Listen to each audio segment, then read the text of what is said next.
무엇을 기대하며 환호하시렵니까? 라는 제목으로 22번째 시간입니다. 말씀을 통해서 역사하시는 하나님 대신이 저와 여러분 모두에게 하나님의 뜻을 따라 누려진 바 될 수 있기를 주님의 이름으로 축원합니다. 말씀을 같이 보실까요? 우리가 일어나 베델로 올라가자. 내 환난 날에 내게 응답하시며 내가 가는 길에서 나와 함께 하신 하나님께 내가 거기서 제단을 쌓으려 하노라. 아멘. 말씀을 통해 여러분은 무엇을 떠올리게 되십니까? 이 말씀을 통해 어떠한 말씀이 연상이 되시냐는 거예요. 저는 이 말씀을 보면서 예수님께서 말씀하신 둘째 아들의 비유를 연상하게 됩니다. 흔히 탕자의 비유라고 일컬어지는 그 누가복음 15장에 기록되어져 있는 그 세 번째 비유가 떠오르게 되더라는 거죠. 말씀을 같이 보실까요? 내가 일어나 아버지께 가서 이르기를 아버지 내가 하늘과 아버지께 죄를 지었사오니 지금부터는 아버지의 아들이라 일컬음을 감당하지 못하겠나이다. 나를 품꾼의 하나로 보소서 하리라 하고 이에 일어나서 아버지께로 돌아가니라. 제가 이 말씀을 연상하게 된 이유를 발견하십니까? 직전에 살펴본 본문 말씀과 누가복음 15장에 기록되어져 있는 이 둘째 아들에 관한 비유가 말씀 간에 나타난 패턴을 잘 보면 유사한 점이 있어요. 그래서 저는 창세기 35장 3절 말씀을 통해 이 누가복음 15장 말씀이 떠올랐다는 거죠. 한번 비교해 보실까요? 35장과 15장에 무엇이 겹치나요? 말씀을 보면 야곱과 둘째 아들은 각각 주어진 삶의 자리에서 이론하고 있어요.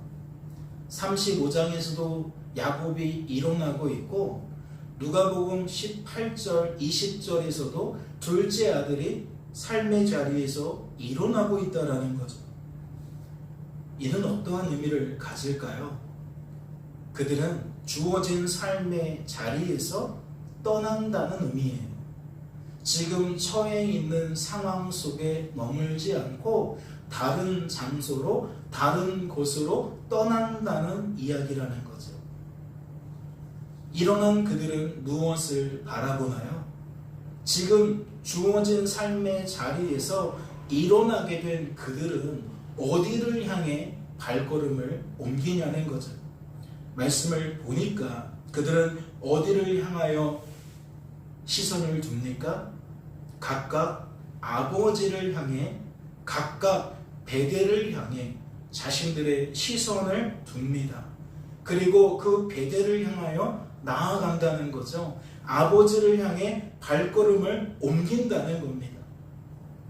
그렇다면 이것은 무엇을 의미할까요? 장소에서 또 다른 장소로 옮겨진다? 과연 이것이 무엇을 의미하겠냐는 겁니다. 말씀은 그 내막이 오늘이라는 삶이 멸망과 죽음으로 얼룩져 있다라고 소개해요. 그리고 각각 베델과 아버지가 무엇을 상징하느냐? 그러한 멸망과 죽음의 반대편에 존재하는 생명을 상징한다는 거죠. 즉 죽음의 자리에서 일어나 생명의 자리를 바라본다는 것이고 죽음의 자리에서 일어나 생명의 자리를 향하여 나아간다는 거예요. 걸음을 옮긴다라는 거죠. 왜요? 그 베델과 그 아버지 곁에 무엇이 있습니까? 구원이 있으니까. 죽을 수밖에 없는 나를 살려주는 은혜가 바로 그곳에 있으니까. 말씀은 이러한 그들의 상황을 다음과 같이 소개합니다. 우선 야곱에 관한 이야기를 살펴볼까요?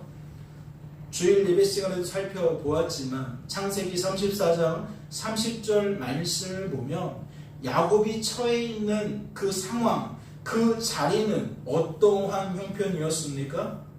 죽음의 자리였어요. 멸망의 자리였습니다. 야곱이 시몬과 레위에게 이르되 너희가 내게 화를 끼쳐 나로 하여금 이 땅의 주민 곧 가나안 족속과 브리스 족속에게 악취를 내게 하였도다. 나는 수가 적은즉 그들이 모여 나를 치고 나를 죽이리니 그러면 나와 내 집이 멸망하리라. 왜 이곳에서 일어날 수밖에 없어요? 왜 이곳에서 야곱이 베델을 향하여 나아갈 수밖에 없습니까? 이곳은 죽음의 자리고 이곳은 멸망의 자리이기 때문에 나아갈 수밖에 없는 거예요. 희망을 쫓아 생명을 쫓아 나아갈 수밖에 없다라는 거죠. 본문 말씀을 보세요. 우리가 일어나 베델로 올라가자 내 환난 날에 내게 응답하시며 내가 가는 길에서 나와 함께 하신 하나님께 내가 거기서 제단을 쌓으려 하노라 하니. 베델에 누가 계시다는 얘기입니까? 하나님이 계시다는 거예요. 지금까지 야곱의 생애를 살펴보면서 하나님은 어떠한 분으로 등장하십니까? 그를 찾아오셔서 내가 너와 함께 하겠다고 약속하시는 하나님이셨어요. 그리고 그 약속하신 것처럼 야곱을 시마다 때마다 지켜주시고 야곱을 인도해 주셨던 하나님입니다. 그런데 지금 그가 무엇을 직면하고 있어요? 간절한 하나님의 도우심이 필요한 상황을 직면하고 있어요. 그러니까 그가 누구에게 눈을 돌리는 거예요? 하나님께 눈을 돌리는 거예요. 이번에도 나를 지켜주실, 이번에도 나를 도와주실 그 하나님께 시선을 두게 되었다라는 거죠. 그러면 이런 얘기일 거예요. 베델로 왜 올라가느냐? 이 환난 속에서 건짐받고 싶어서라는 거죠. 이 위기 속에서, 이 고통 속에서 보호받고 싶다는 거예요. 즉 구원의 은혜를 야곱이 누리고 싶어 했기 때문이라는 거죠. 이러한 현실은 야곱에게만 주어진 게 아니에요. 말씀을 보세요. 둘째 아들은 그 삶의 자리가 어떠합니까? 그가 돼지 먹는 쥐염 열매로 배를 채우고자 하되 주는 자가 없는지라. 이에 스스로 돌이켜 이르되 내 아버지에게는 양식이 풍족한 품꾼이 얼마나 많은가. 나는 여기서 주려 죽는구나. 어떠한 단어가 반복되고 있어요? 죽음이라는, 멸망이라는 단어가 반복되고 있어요. 즉 야곱은 자신의 삶의 자리에서 죽음이 목까지 차오르는 절박한 상황이었는데 이제 보니 둘째 아들도 죽음이 턱 밑까지 온 절박한 상황이었다는 거죠. 그러면 둘째 아들도 왜 일어난 거예요? 야곱과 같이 살기 위해 일어난 거예요. 구원받고 싶어서 일어난 거라는 거죠. 이곳에서 배고파서 죽느니 굶어 죽느니 차라리 묘는 없지만 염치는 없지만 아버지의 집으로 돌아가야겠다라는 결단을 가지고 일어났다라는 거죠. 그 결과는 어떠했을까요? 그가 기대한 것보다, 그가 예상한 것보다 결과는 훨씬 더 좋았습니다. 말씀을 볼까요? 아들이 이르되 아버지 내가 하늘과 아버지께 죄를 지었사오니 지금부터는 아버지의 아들이라 일컬음을 감당하지 못하겠나이다 하나. 둘째 아들은 자신이 한 말과 행동이 있기에 감히 아버지께 나를 아들로 받아주세요 라고 할 수가 없었어요. 그런 처지가 아니었어요. 그러니까 아버지의 집으로 돌아가면서 그는 자신이 아버지의 아들이라는 그 지위를 내려놓으려고 했어요. 포기하려고 했어요. 하늘과 아버지께 범죄한 자신은 결코 아들일 수 없다는 거죠. 나는 그러한 자격을 이미 잃어버렸다는 겁니다. 그런데 아버지는 그를 어떻게 되어 있을까요? 말씀은 이렇게 소개합니다. 아버지는 종들에게 이르되 제일 좋은 옷을 내어다가 입히고 손에 가락지를 끼우고 발에 신을 신기라. 그리고 살찐 송아지를 끌어다가 잡으라. 우리가 먹고 즐기자. 아버지는 이 아들을 어떻게 대하는 거죠? 극진하게 대하는 겁니다. 아들 대접 톡톡히 해주는 거예요. 이는 무엇을 나타내는 거예요? 죽음의 자리에서 결단하고 생명의 자리로 나아가고자 했는데 그 생명은 숨만 붙어 있으면 좋겠다, 배만 고프지 않았으면 좋겠다 정도의 생명이었는데 말씀을 보니까 이건 그게 아니라는 거죠. 자신이 상상했던 것 이상의 복된 삶이 펼쳐지더라는 겁니다. 그렇다면 이제 누구를 주목할 수밖에 없어요? 어떠한 결과에 관심을 기울일 수밖에 없어요? 같은 상황에서 둘째 아들은 이러한 삶을 살게 되었는데 과연 야곱은 어떠한 결과가 펼쳐졌을지 주목해보지 않을 수 없잖아요. 말씀을 보세요. 야곱이 밧단 아람에서 돌아오매, 즉 죽음의 자리에서 베델로 돌아오매라는 뜻이에요.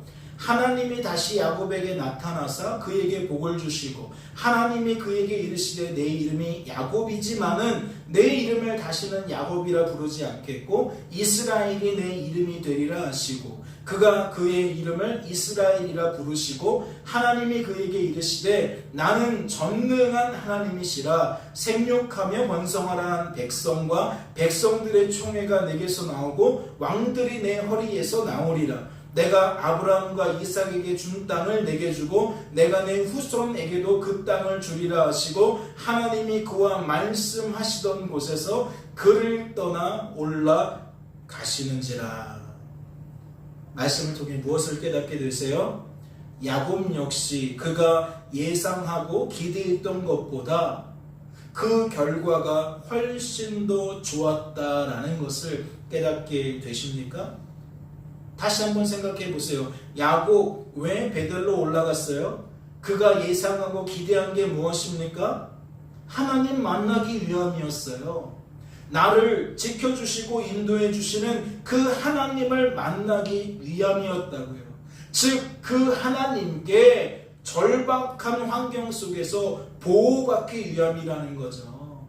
생명이 오락가락하는 절체절명의 상황에서 구원받고자 함이라는 거예요.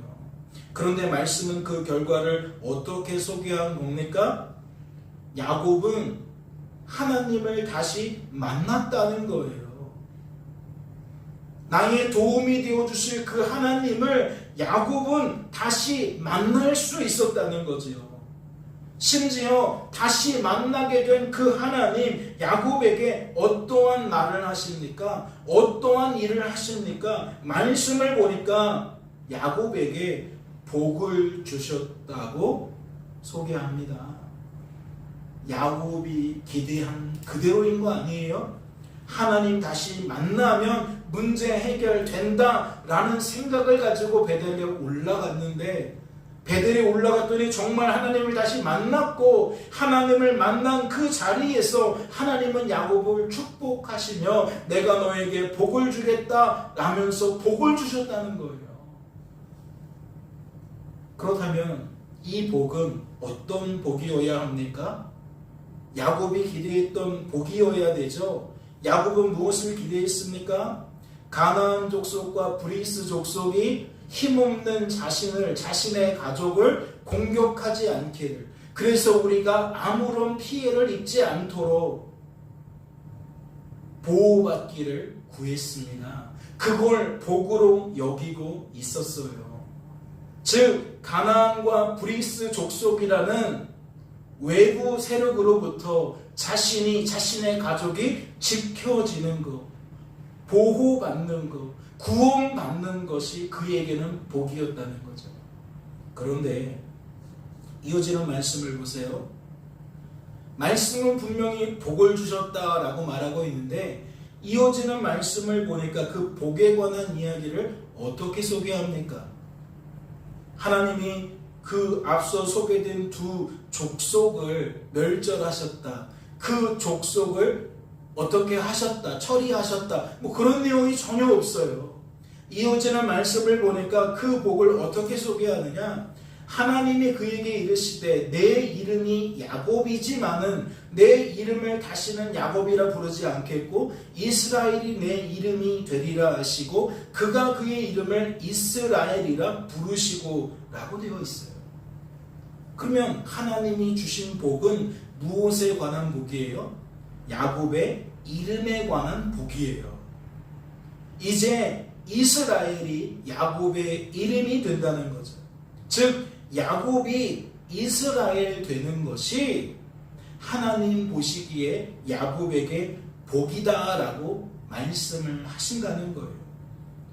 그렇다면 생각해보지 않을 수 없잖아요.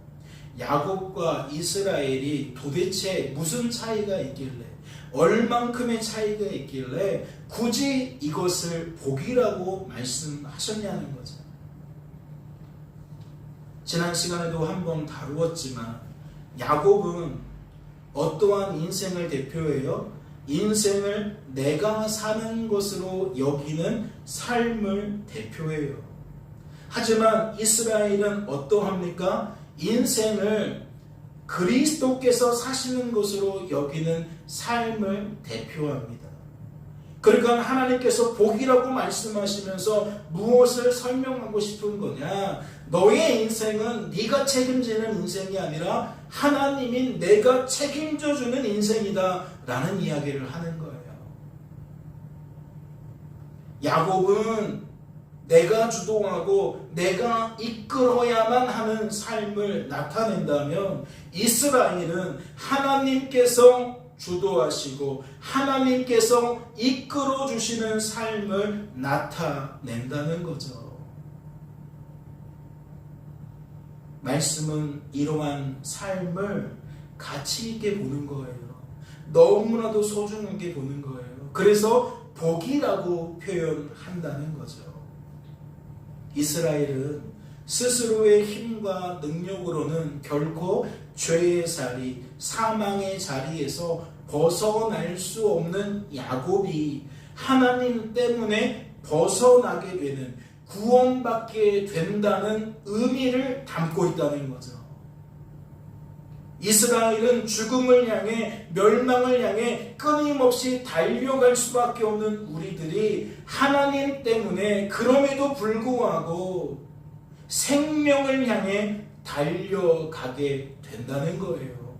그래서 이스라엘이라는 이 말 속에는 하나님이 주시는 가장 좋은 복이 담겨 있다라고 설명을 한다는 거죠. 즉 이스라엘에는 무엇이 녹아져 있는 거예요? 내가 너의 하나님이야. 내가 너의 삶을 주관할 거야. 내가 너의 삶을 구원할 거야. 그러니 안심해. 너는 이제 야곱이 아니라 이스라엘이야. 내 거야. 내 것이야. 내가 책임질 거야. 그래서 이사야 말씀에는 뭐라 그래요? 불 속에 지나가도 상관없어. 불 속에 지나가도 상관없어. 물이 너를 해치지 못하고 불이 너를 상하지 못할 거야. 왜? 내가 너와 함께하고 있으니까. 내가 너를 지켜주고 있으니까. 내가 너를 인도하고 있으니까 너는 걱정할 거 없어. 내가 책임져 줄게. 이 말이라고요. 이어지는 말씀도 보세요. 10절에서 이야기한 복이 이제 그 다음 절에는 또 어떤 식으로 풀어지는지. 하나님이 야곱에게 이르시되 나는 전능한 하나님이야. 생육하고 번성하라 한 백성과 백성들의 총회가 내게서 나오고 왕들이 내 허리에서 나오리라. 내가 아브라함과 이삭에게 준 땅을 내게 주고 내가 내 후손에게도 그 땅을 주리라 하시. 여기서 말하는 땅은 어떠한 개념도 포함하고 있어요? 성도를 성도답게 만드시는 복을 포함하고 있는 거예요. 이 땅으로 돌아오게 한다. 우상 숭배의 자리에서 하나님의 나라로, 하나님이 계신 곳으로 끊임없이 하나님이 이끌어 오신다. 그러니까 하나님 때문에 안심하라는 이야기가 되는 건데, 지금 11절과 12절에서는 무엇도 함께인 거죠? 너만 아니라 너의 자식들도 내가 그렇게 해주겠다는 거예요. 10절 말씀의 복과 11절, 12절 말씀이 다른 것이 아니라 아브라함 개인에게 복을 말씀하신 것을 이제는 그 자식들에게까지 말하고 있는 것이다 라는 거죠. 얼마나 큰 축복입니까? 나만 아니라 하나님께서 나의 자식들도 구원해 주시겠다고 하는데, 나의 인생만 책임지는 것이 아니라 나의 자식들의 삶도 책임져 주시겠다고 말씀하시는데 얼마나 큰 복이냐는 거죠.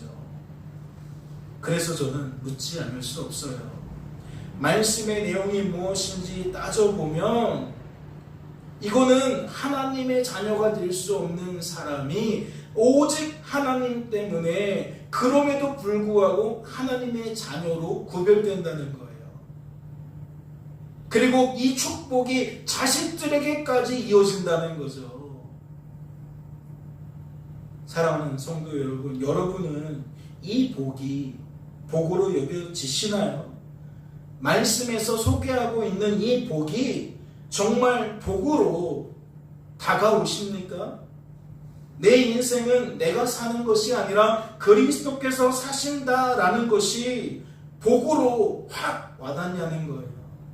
나의 이름은 더 이상 야곱이 아니라 이스라엘이라는 것이 정말 복처럼 여겨지냐는 거죠. 내가 하나님 때문에 하나님께 택함받고 인침받은 하나님의 자녀가 되었듯이 나의 자식들도, 나의 후손들도 나와 같이 하나님 때문에 하나님의 자녀가 된다는 것이, 그래서 자녀가 누리게 되어질 그 복을 하나님 때문에 야곱처럼 반드시 내가 누리게 된다는 것이, 반드시 나의 후손들이 누리게 된다는 것이 복으로 여겨지시냐는 거죠. 저의 짧은 소견으로는 우리들 중에 누군가는 여전히 이러한 복이 복처럼 여겨지지 않을 것 같아요. 왜 그렇죠?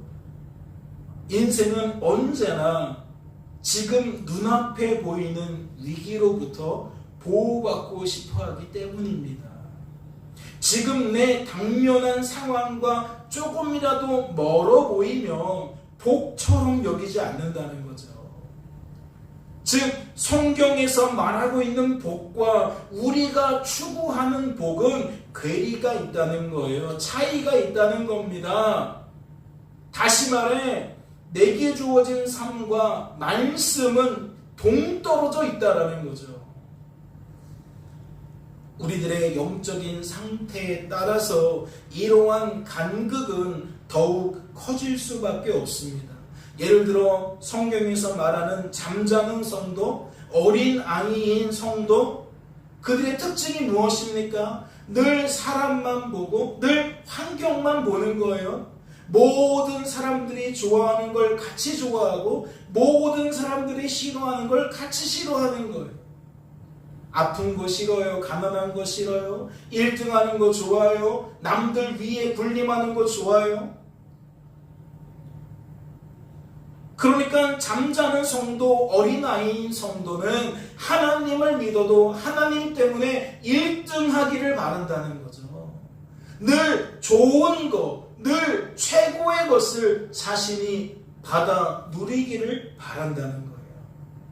그런데 이것이 다 어디에 속해 있어요? 지금 내 직면한 삶과 뗄래야 뗄 수 없어요. 학생은 공부 잘해야 복인 거죠. 인기 많아야 복인 거예요. 정치인은 여당이 돼야 되는 거예요. 대통령이 되어야 하는 거예요. 늘 야당이 되는 건 복이 아닌 거죠. 대통령이 될 수 없는 건 복이 아닌 거예요. 정점에 올라야 되는 거예요. 판사는 판사대로, 검사는 검사대로, 의사는 의사대로, 각자의 분야에서 하나님 때문에 지금 계속 올라가는 거, 이게 복처럼 여겨진다는 거죠. 누가요? 영적으로 잠든 성도, 어린아이인 성도는 이와 같이 말씀에서 이야기한 것은 멀게 느껴지고 오직 무엇을 추구하느냐?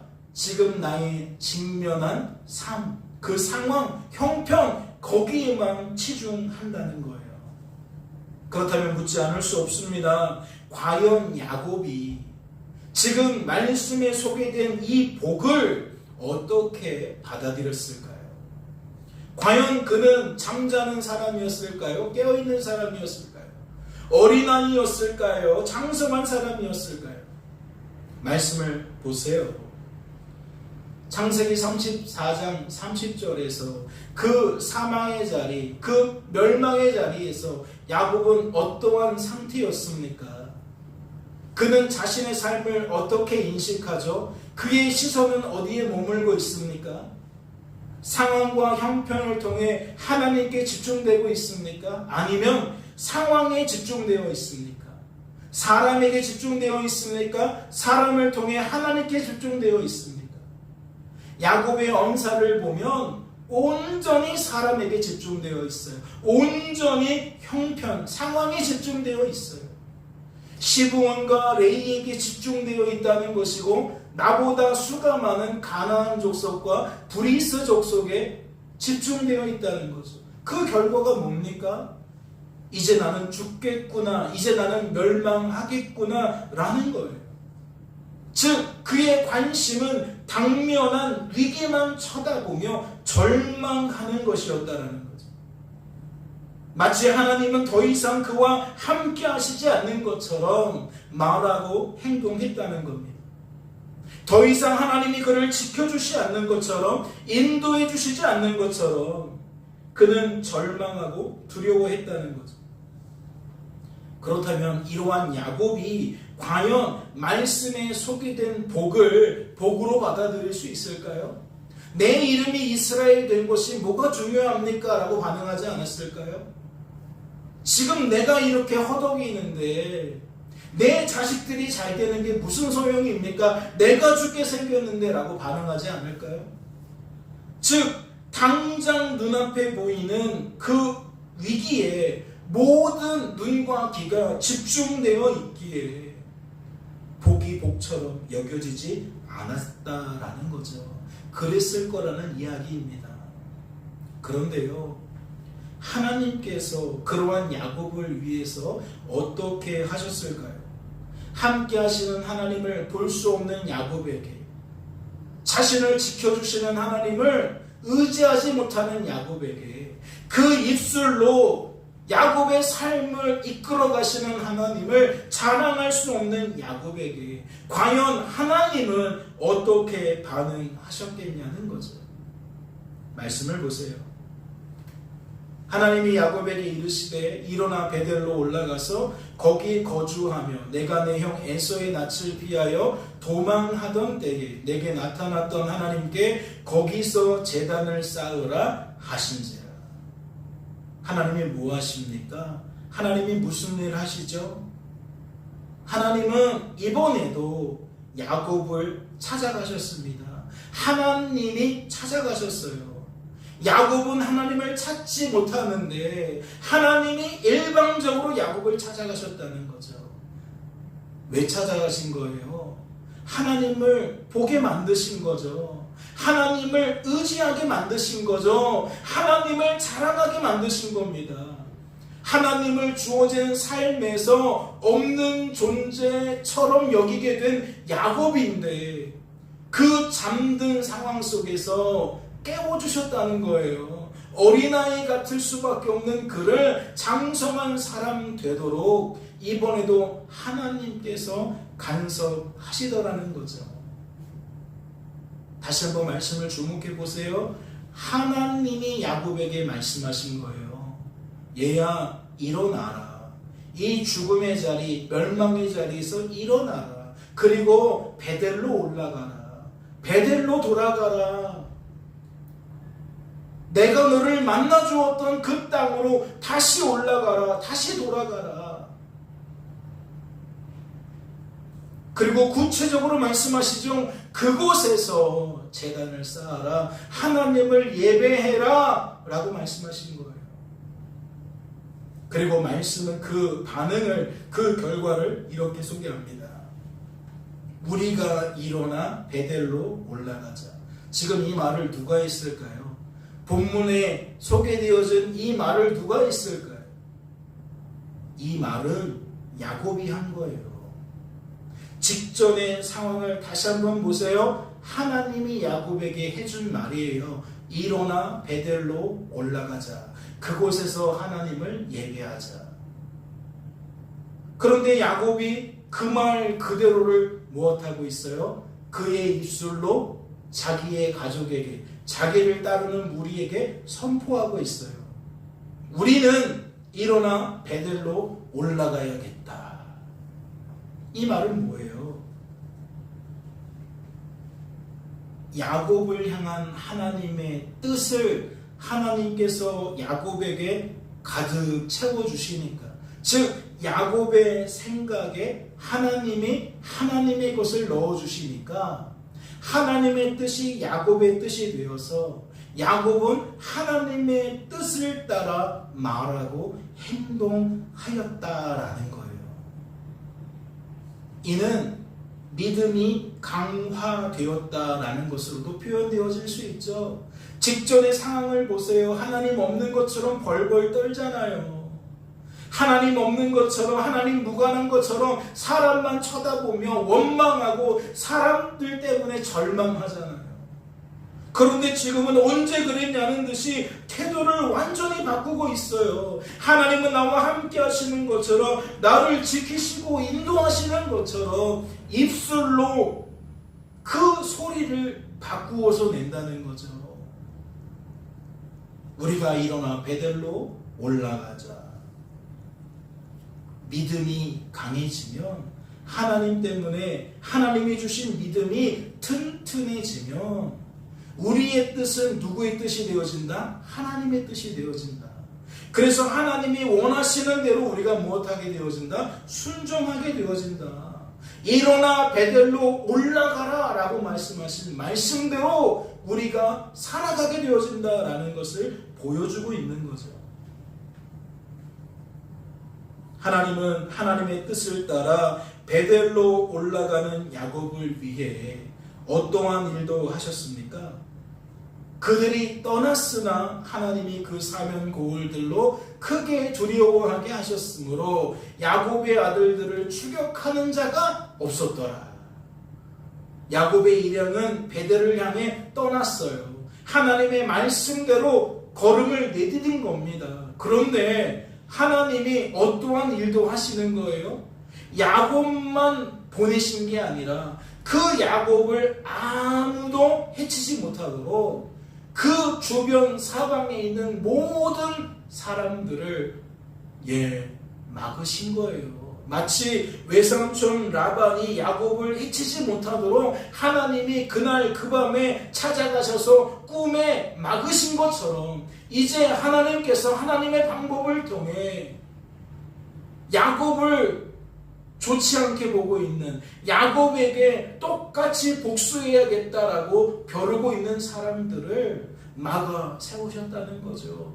그 결과가 무엇입니까? 야곱을 추격해오는 사람이 없는 거예요. 외삼촌 라반처럼 쫓아오는 사람조차 없는 거예요.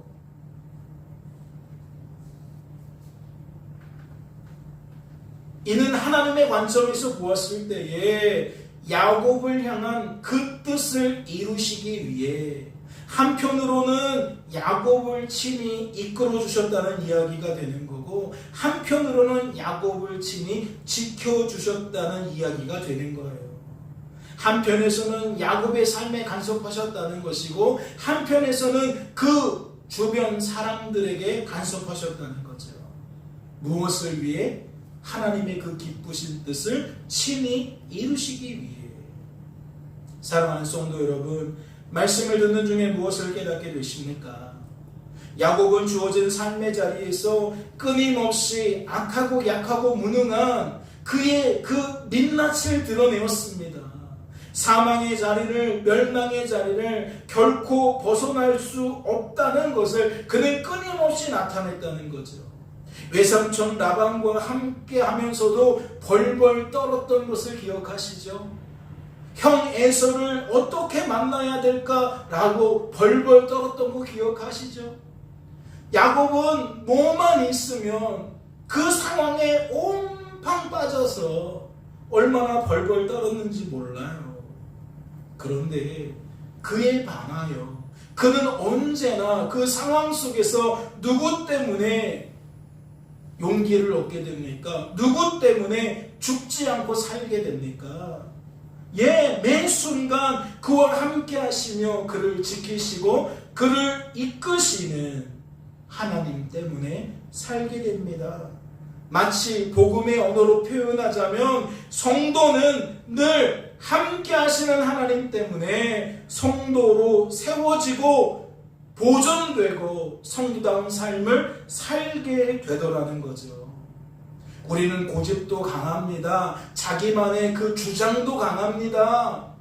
자기 스타일을 못 버려요. 자기의 그 관습을 결코 지울 수가 없습니다. 이게 얼마나 회귀 본능이 강하냐면 어릴 때 버릇이 여든까지 간다라는 속설이 있어요. 그만큼 사람이 잘 안 바뀐다는 거죠. 그런데 그런 사람이 어떻게 성도가 됩니까? 어떻게 성도로 보존됩니까? 우리는 태어날 때부터 우상숭배자고 죽을 때까지 우상숭배자가 될 수밖에 없는데 그런 우리들이 어떻게 성도로 구별되고 성도다운 삶을 살게 되냐는 거예요. 그건 오늘 야곱의 기사와 같이 우리와 함께 하시는 하나님이 우리를 향한 하나님의 뜻을 친히 이루시기 때문입니다. 필요하시다면 우리에게 이 생각 속에 하나님의 뜻을 넣어주시고 그래서 우리가 하나님의 뜻을 따라 순종하게 만드실 뿐더러 우리가 순종할 수 없도록 방해하는 주변의 모든 것들을 하나님은 가로막으셔서 반드시 하나님의 뜻이 이루어지도록 만드신다는 거죠. 그래서 야곱이 이스라엘 되는 것이 진짜 복인 겁니다. 만약 우리에게 야곱이라고 말씀하시면서 잘 따라오라고 했으면 우리는 다 떠나갈 거예요. 다 실격되었을 겁니다. 경기 자체를 마칠 수가 없었을 거예요. 그런데 하나님은 우리에게 야곱이 아니라 이스라엘이라고 하시면서 내가 너를 끌고 갈 거야. 내가 너를 결승골까지 도착하게 만들 거야 라고 말씀하시니까 이거는 정말 너무나도 큰 복인 거죠. 그렇다면 이러한 복을 받게 된 우리들인데 말씀은 그러한 우리들에게 무엇을 강권합니까? 다 내게로 오라고 강권합니다. 여호와께 돌아가자고 강권합니다.